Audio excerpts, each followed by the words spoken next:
Welcome to Burn the Ship, the podcast where we connect entrepreneurs to professionals and help you go all in on your business. I'm your host, Ezra Brown. And without further ado, I'm going to allow my guest to introduce himself.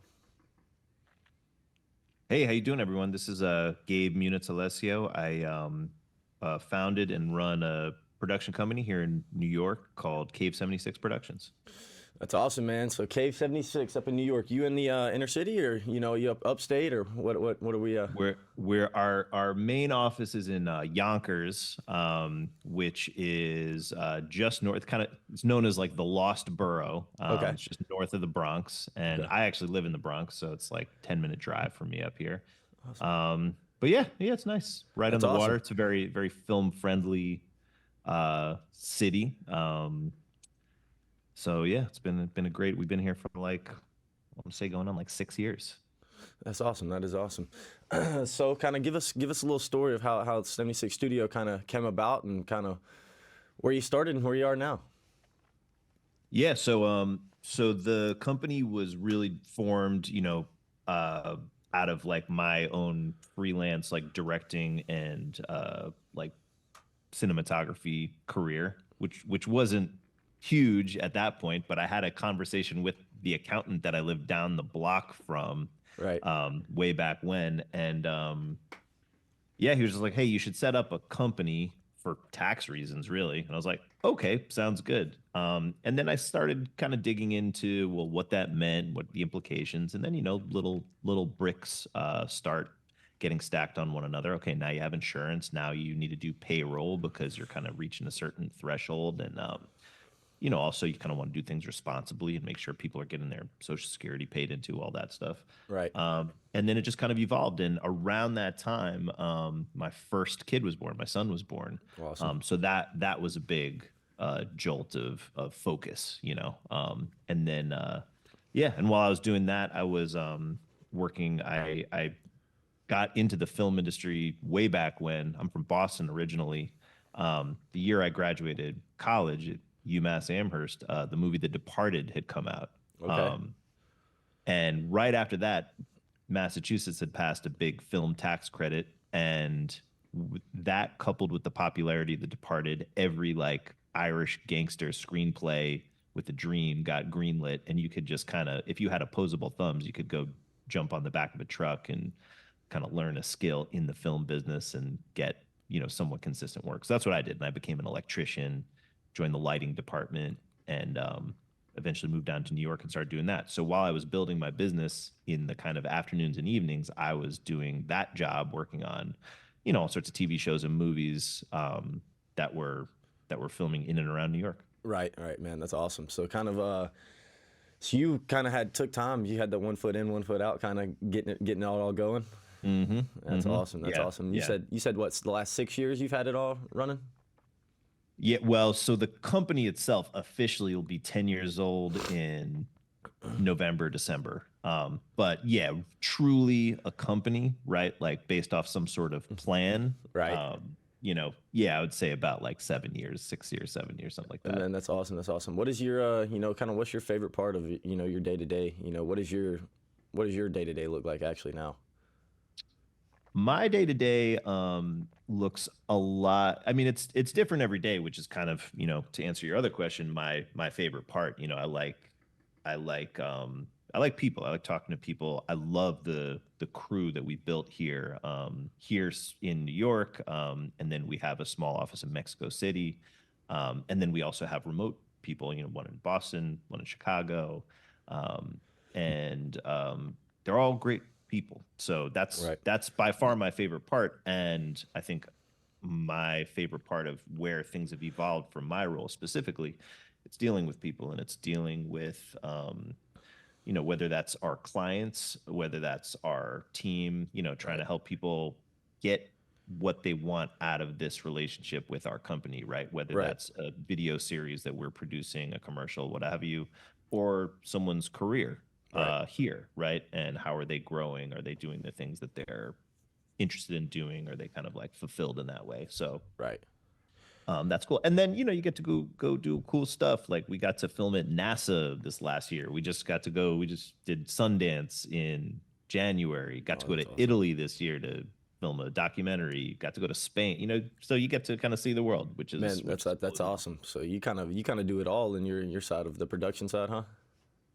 More of Yeah. I mean, I do a lot less of the actual like shooting and editing and all that stuff. I don't do a lot of that stuff now because there are people who are way better at it than I am, right. doing that, which is great. And I think that works really well for me.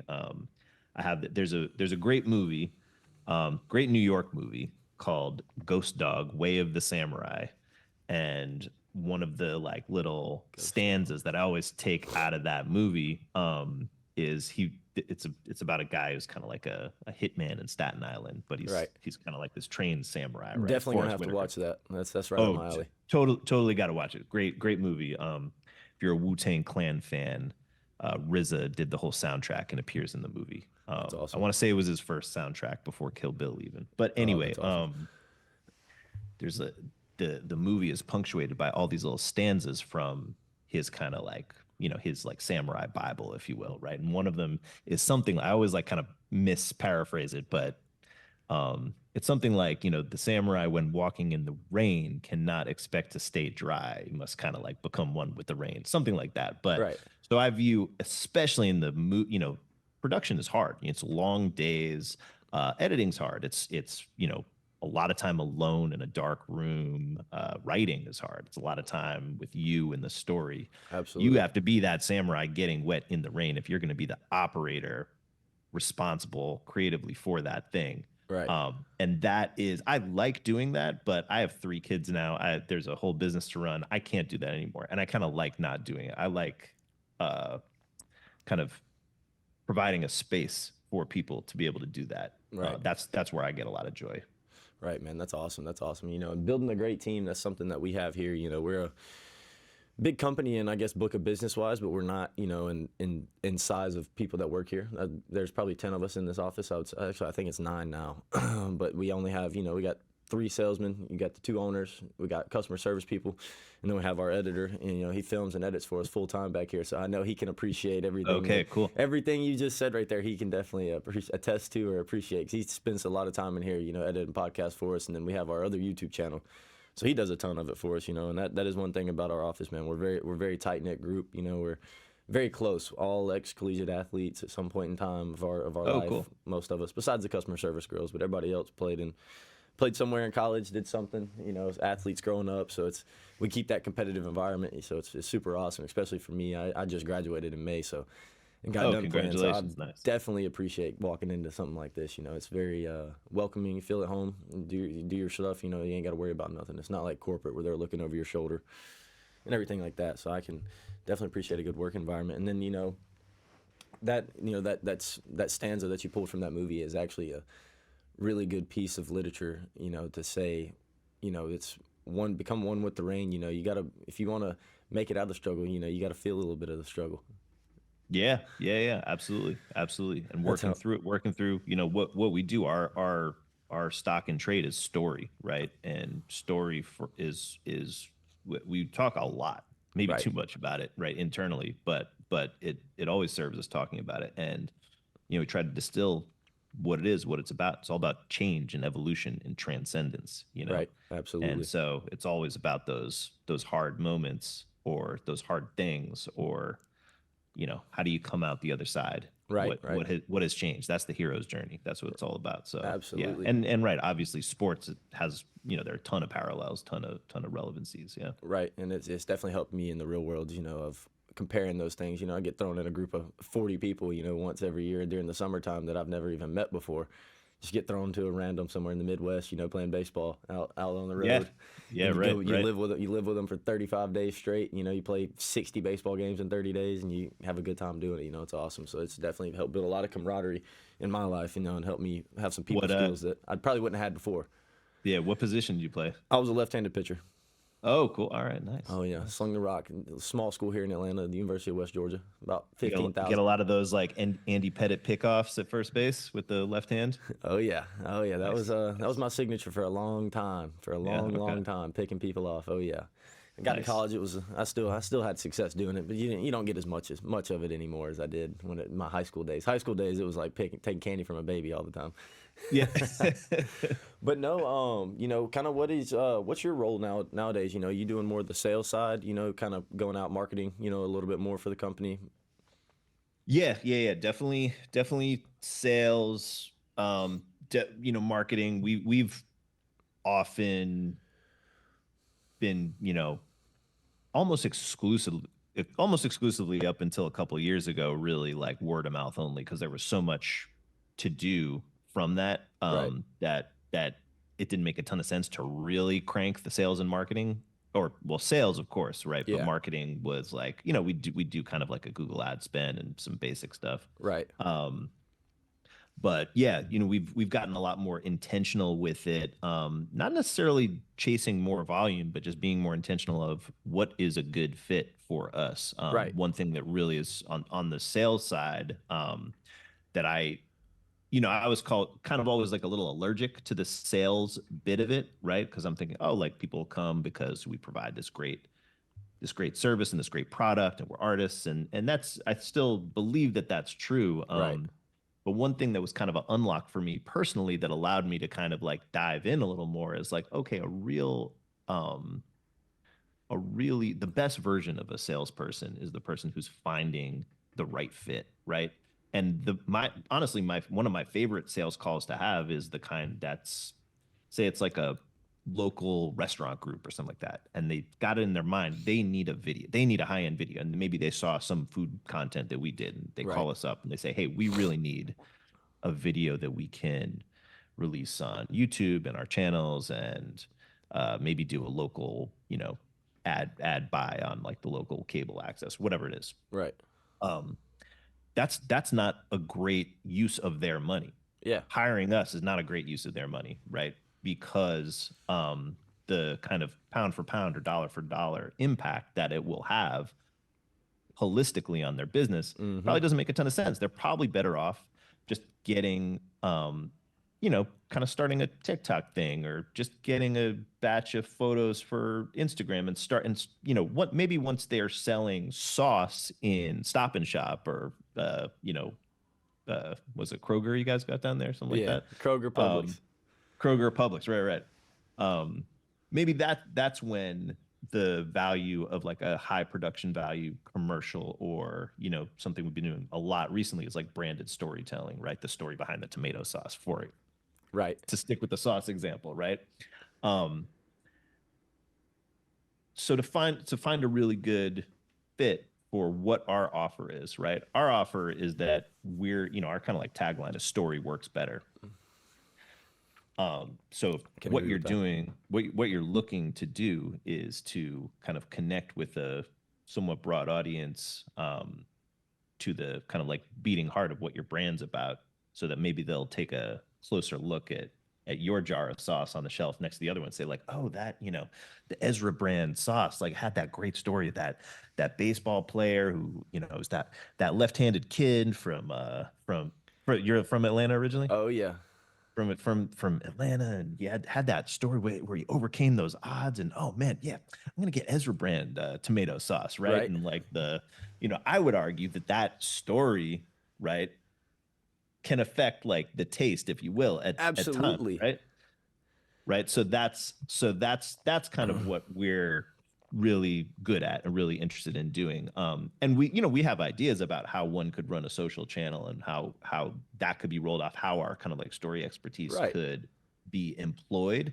But we're more inclined to kind of give that away for free to say again, like a local restaurant group or Right. whatever, until they've built themselves up, to the point where our core offer will really be valuable to Right. them, and then we can be long-term partners going forward. And that's super So awesome. That's super, that's what super I smart. that's what I enjoy about the sales thing, is to kind of be co-conspirators, right? Right. How can we build your business through storytelling and video and all the other stuff we do? How Right. can we do that together, so in 10 years you can call me up and say, hey Gabe, I got this really great employee has this awesome story. I just need you guys to tell it. Right. And that person has 20 restaurants, and the selling, What, sausages yeah, whatever. at Yeah. at the Brave Stadium and all that. Yes, for sure, for sure. That's awesome. And it sounds, a lot like similar to us. Not everybody's your ideal client. You know what I mean? Yeah, yeah, You definitely want everybody's business, but not everybody. It seems like you guys work on that same mantra. Is where it's not everybody's going to be the best fit for you, and it's pretty awesome to see that you're you being the owner of the company, that you're the one that's like, I don't know if it's gonna, I don't know if it's gonna be the best fit. Giving people the right advice goes a long way, because guess where they're gonna come whenever they are that person. yeah. They'll come right back to you. Yeah, exactly. I mean, I feel like so much, and this is the other thing about like, I think how I personally came around on the sales stuff, is you're kind of educating, Right. right? This is what we do, right? Everyone's ideally, right? Everyone's business is kind of a nuanced thing. It's kind of a new, unique offering. Um, there are a gajillion production companies that can make a really great looking video, Mm-hmm. you know, and I happen to think our secret sauce is how we approach that, how we approach storytelling, and how obviously there's kind of like the water cooler at midnight element too of, again, production is long days. So Mm-hmm. who you're, bumping into at the craft service table, right, is kind of everything. And Right. if you have a good rapport, if you can kind of like energize one another at that late hour, or if you're sucking the life out of each other, right, then Right. it's not going to be so productive, right? Right. Um, but back to the point, it's like I think one of the funnest things in both directions, right? In serving the client and educating the client as to what we do, and also constantly developing and refining what it is that we do and what we offer, is kind of one of my favorite parts of this current position. Right. That's super, super awesome, man. Gabe, what did you do really, really well? When you first started out, what was that? What was the one thing that you did really well? Um, I think, like, looking back, I think it was just having kind of like an insistence on making the thing as good as possible, and really considering like the client experience. And I think what I understood early on is it's very, what we do is like, there's a whole lot of jargon. There are a whole lot of like, for like a kid trying to get into the film industry, right? Mm-hmm. There are a lot of gates, a lot of gatekeepers, a lot of just even the way that like equipment is talked about. There are all Oh these yeah. nicknames for things that are like kind of hide things, and Right. it's a little bit of a club, right? Right. So I think just a bit of like demystifying that for our clients, and like really explaining in a language that they could understand. Not that it's better or worse or more advanced or less advanced or whatever, but it's just approaching it with a sense of empathy. Right. Okay, this is probably a little inside baseball, or the way I'm describing this, or the default, the industry default for describing a certain thing, or even like, for example, the way we present a budget, right? Right. For in the commercial world, right? It's a pretty, for the first time viewer, it's a pretty like complicated form. You get a lot of head scratching, right? So kind of reshaping that and presenting that in a way that can be digested simply, right? And again, like with kind of empathy, when we did a whole like, excuse me, a whole branding exercise recently, where like a whole bunch of words that kind of describe like us as a company, right? Right. And that was a key one, is empathy, right? What's it like for someone to look at this thing with like all this fine print and stuff like that, and like, yeah, it's an industry standard document, and it's there's good reason for standards in, of course, like across industries, but like, what's the experience that someone's Right. having if they're gonna, obviously there's just like a direct kind of like microeconomic benefit of it being easier to understand. You kind of get a yes more quickly. But also just like, do you want to put that out there? Do you want to put something confusing and that just creates more stress in a person's already stressful life? Right. You want to present it with a sense of kind of ease and clarity. So I think we did that very well, and it's not easy to do necessarily, right? Right. I'm sure you go through that all the time when you're Day to communicating day, with man. clients, right? Day to day, exactly. But coming down, and I think just having a conversation where you're doing a lot of listening, Right. like you're doing right now, right? It's like Exactly. that was really key, and kind of just like learning, and always kind of, I think like a big thing for us also is just kind of retreating to like first principles, like, okay, like things are, you know, there are a lot of operating assumptions in on a film set, for example, or in a Yeah, for sure. commercial scenario or in advertising, right? There are a lot of just like working assumptions that people Hmm. kind of default to. Um, and then, you know, I think I attribute a lot of my skill at being able to do this to now having three kids who are constantly asking why, and getting down to the, you know, you get down to molecules, right? Yeah, absolutely. And you know, physics and stuff like that. Well, why? Because of, you know, thermodynamics eventually, right? Right. Uh, but but yeah, just kind of considering things from someone else's perspective and from, okay, well, like what are they really trying to get at, and how can we, you know, achieve that for them in a way that's going to be not only a positive experience but have a positive impact, like on their, we're really exclusively B2B, like on their business and on their bottom line. Right, man. Now I definitely know all about that side of it because in, you know, we do, you know, merchant services, credit card processor. You know, not a ton of people know a lot about credit card processing. They just know what they're told. You know, this is what I'm being charged for my rate, and I'm like, well, can I see your statement? So I'll teach you how to read it. It's super easy, but you know, if you're never taught, you can't know how to read it. You don't know Yeah. if you have a good deal or not. If you've been with your process for 15 years, I can guarantee you probably don't have a good deal. You know, because their rates go up every time because you haven't ever asked them, so they just keep jacking it up a little bit for them. Yeah. But that is one thing, you know, and it's super. Our industry is super complicated, and you know, a lot like film. You know, if you're not into film, you don't know anything about the production. You know, you don't know that there's 15 different, you know, things that go into making a video. You know, it goes from the camera side to then you got to go somebody sitting behind a computer matching audio to six different cameras or six different mics. You know, and this. I see Scott do it all the time, and it's not a. I can tell it's not an easy job. There's a reason I don't do it. Yeah, for You know, sure, for sure. my There's brain, a my reason brain, I don't do it too. right. My brain doesn't work that way. I would have a mental meltdown looking at a computer for that long. Yeah, yeah, But yeah. it is definitely very intricate, similar to ours. You know, it's not we. You talk about credit cards. There's 100 different credit cards, and they all have a different interchange rate. You know, it goes from a debit card being 0.05 to your probably your most sophisticated Amex that does flight rewards or cashbacks, it's going to go up to almost 2%, that 1.88 threshold, and that's just standard that the government charges. And then people are like, why is it $3 or 3% to charge an Amex? And I'm like, well, that's because your processor probably wants to make some money. But Yeah, if you come through us, we'll get you down to like 2.7. but yeah. but that's definitely how it goes. And I can appreciate that though. And have you seen I guess through, kind of sitting down and going through it with your team, y'all are kind of looking for those keywords of what it is that you guys are, I actually really like, that strategy. We did it a ton at school of kind of like, Yeah. what are the three things that you want us to be, like that was what we did a lot as a team building thing. And have you seen some attrition since you've sat down and started doing things like that in business? Like from within the team. Yeah. Um, yeah, well, I mean, we're a small team. We're 10 staff members, and then we have it's kind of, film is an inherently freelance oriented business, right? So every time you have a production, right, you'll crew up, right? And it's kind of like my buddy Brian always related it to the idea of like a pirate ship, right? Right.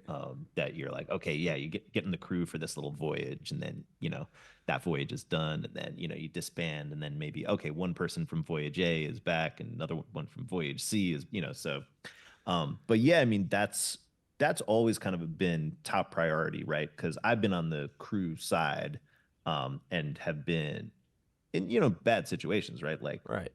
I guess, suppose like any industry, but yeah, film attracts like a lot of great people, a lot of people with not, I don't know, I don't think anyone's really truly a villain, right? Like, I think we all have a little bit of both sides in us, right? Like, to quote John Lennon, right? But Hmm. I think, yeah, there's a lot of egos and a lot of how do you say this, like, kind of diplomatically, a lot of like kind of blindness to Absolutely. the condition of what someone like below the line is really going through on a film set or Right. in context of production, right? So um we staff wise have only had one person ever leave, and that guy is still like very good friends with us. He just had lived, just kind of moved far away, and Right. had another kid, and had just his life situation kind of changed, Right. but he still works on a freelance basis with us. um And then we just have like great freelance relationships all over the world. And our staff is weird. Yeah, I mean, everyone says this, of course, like, like a family, blah, blah, blah. But, I'll say it too. Like it's great. I love these people. Man, And, that's like, I mean, just also to, one of our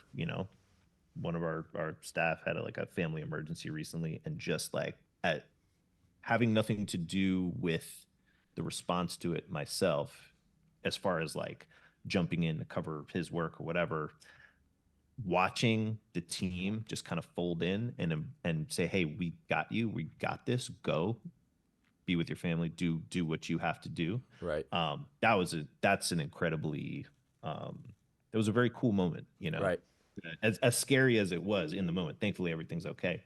um it was just seeing that happen, seeing this group kind of congeal and just help one another, have each other's backs, right? It was very cool. Yeah, that's super um awesome. So sounds like y'all got a y'all got a good group that y'all's core group sounds like y'all jam up over there. yeah, exactly. So just to answer your question, like, I don't think it was like the kind of word art that led to like some sort of internal messaging that Right. made that behavior change. It just an outgrowth of those things actually being true, which, Right. and we do a lot of corporate communications, and we've seen it work in both ways, right? Where in one instance it could be a top down thing, and you're kind of scratching your head, you're like, is this one of these you know core core values, right? Is that really an expression of truth? Maybe it is, I don't know, but it seems to be like a message from the top, Right. right?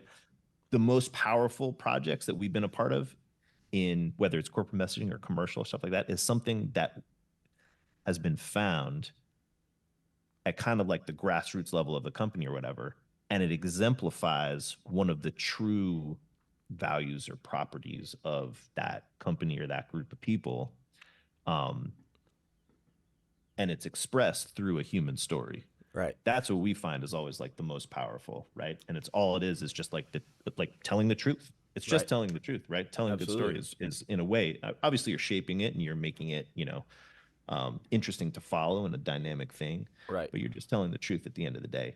Right. That's awesome. That's awesome. So what was the struggle whenever you first started? What was your weak point?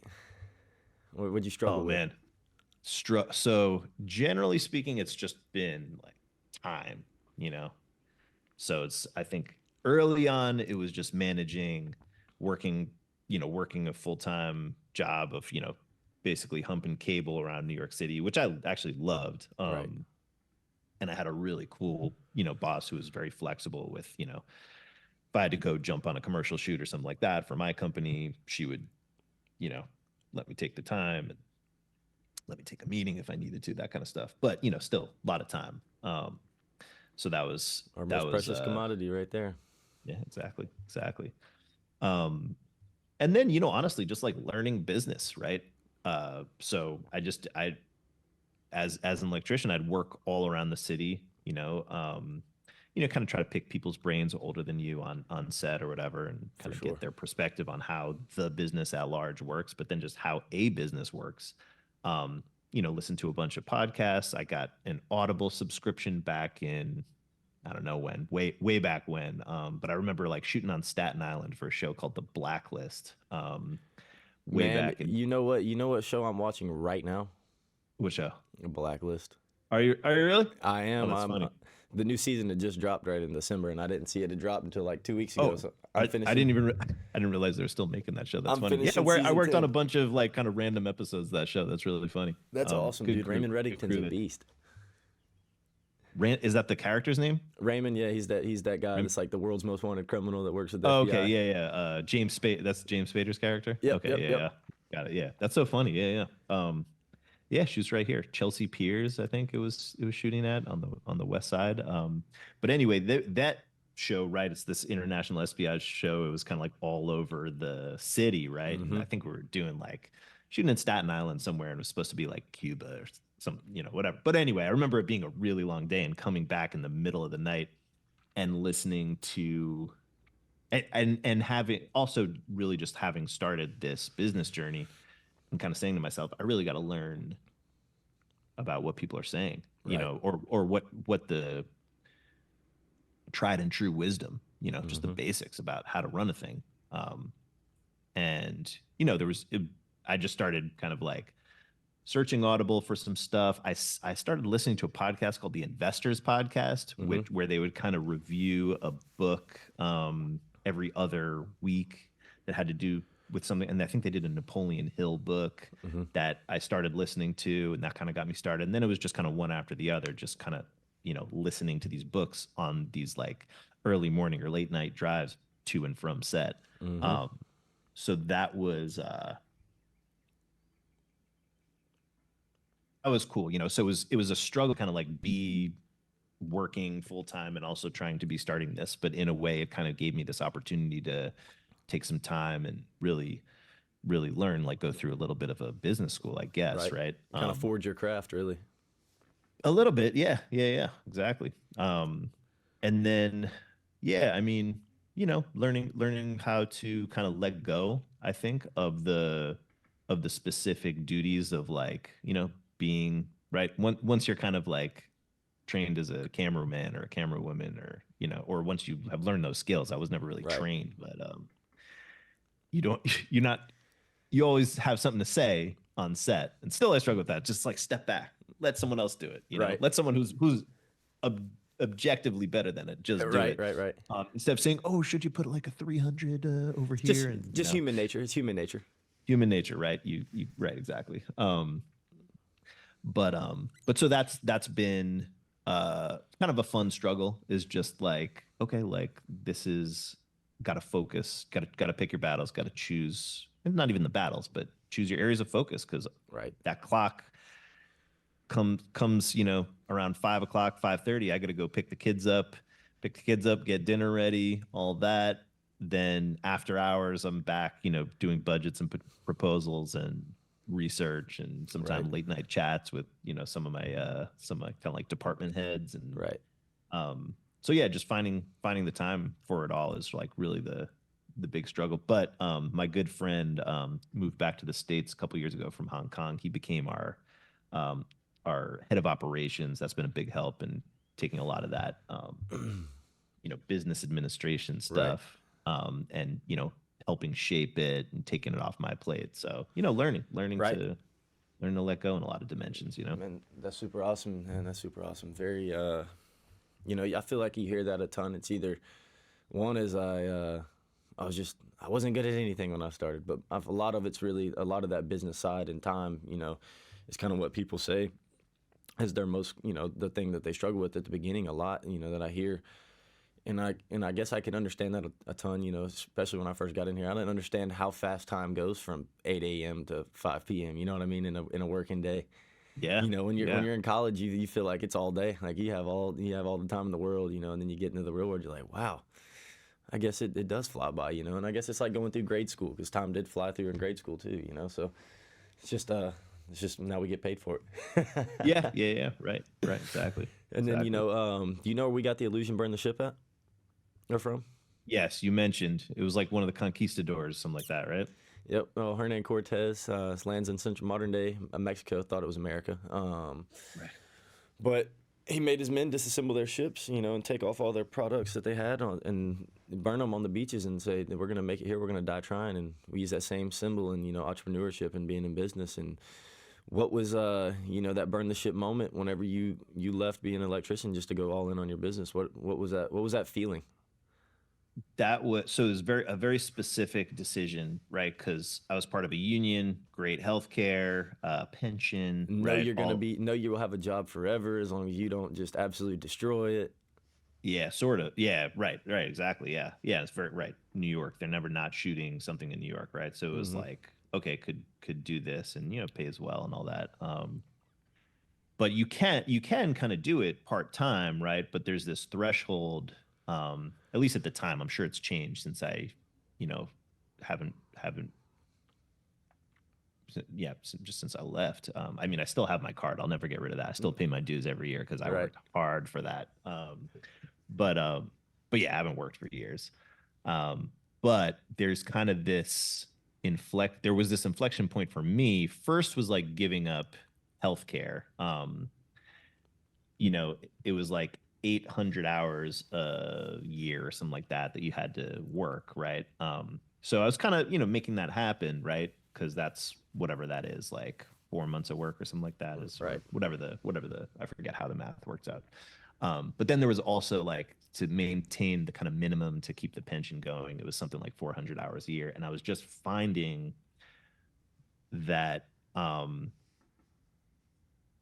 the relative value of a day spent on the business and a day spent pumping cable to that end of having that kind of like security, like the business just needed it, right? Right. And so just kind of had to flip that switch and be like, okay, I'm going to go all in on this and really and just do it. Yeah. I think it was around the time, if I'm not mistaken, that my second kid was born. He was born like 2.5 years after my first. And he this is a little bit of a story. You got like 2 minutes, Yeah. 3 more minutes. No, you're good. So You're all good. so when he was like a month old, he wound up in the ICU with RSV. So in a older kid or an adult, it's not that big of a deal, right? But in an infant, it could be fatal. It's a huge deal, and it was handily the worst experience of my life. Like, and my wife's a nurse. She, you know, she wasn't freaking out as much as I was, but I was like, oh my, like and I'm squeamish around that stuff. But anyway, it was intense, right? Um, and had been doing the cable thing in the morning, had been running the business, in the off hours and in between spots, and um, we got back it was like Thanksgiving weekend. I remember we were kind of sleeping on plastic folding chairs or whatever it was, um, and the I remember I was like walking with my older son when we had gotten back. Um, I was walking with him home from the grocery store. I was like carrying him in one arm, carrying groceries in the other, and I had the brilliant idea to like switch the two like halfway through, and I just felt like someone had just like stabbed me in the back with like an ice pick or something like that. Just like all the wind got knocked out of my lungs, and like took me a couple days to recover, and I was like I could feel, I guess the point is I could feel the this kind of moment of all the inputs, right? It was the job, the hospital, the business, blah blah blah, The and it was stress and just tension. stress. It was just kind of descending on my body. And there's actually this hilarious video of my older son. He has one of my like in the film industry, you get all this kind of swag from different like equipment suppliers or whatever. So he has this little Rat Pack is the name of one of these like electrical distribution mechanisms. He's wearing this like little hat, looks very cute, and he's playing with the doorknob with like a little plastic wrench. He goes, I'm fixing a strong cable with a tool, because he knows my job is the cable job, right? Right. I'm fixing a strong cable, and he goes, ow, my back. So I was like, ah. Throwing a little shade to you. Yeah, a little shade, or that's his 2-year-old perception of what what Right. dad is, right? What dad does. And I was like, yeah, this okay, like that was just a moment of realization that you have to Yeah. allocate your time, your lifetime intentionally.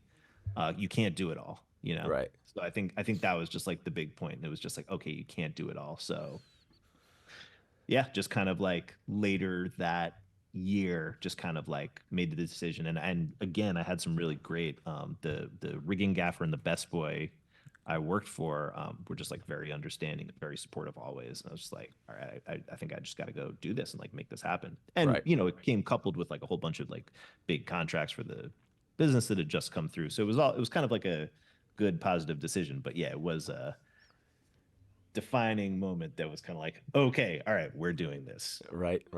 You scared when you first jumped off when you left corporate? Yeah, I mean, I wouldn't call it corporate also. And Just, yeah. also there is, like I said, I still have the union card. They pay, a few $100 a year dues to maintain. Right. One in New York and one in Boston too. And so, it's like, and I, support the union. I really, they've gone through, like strikes recently and stuff like Right. that. That I always kind of still feel part of it and proud to be a part of it. Even though I'm not, working there. So Yeah. there is this sense like, okay, you could like hop back in if this thing really, but I mean, it's really now, I mean, my main focus is like the people who work here for me, right? This is their job. So keep this thing moving and growing in a Right. really cool, positive direction. And I realize that's a luxury, right? To, just get a business up and running is a thing. It's a task.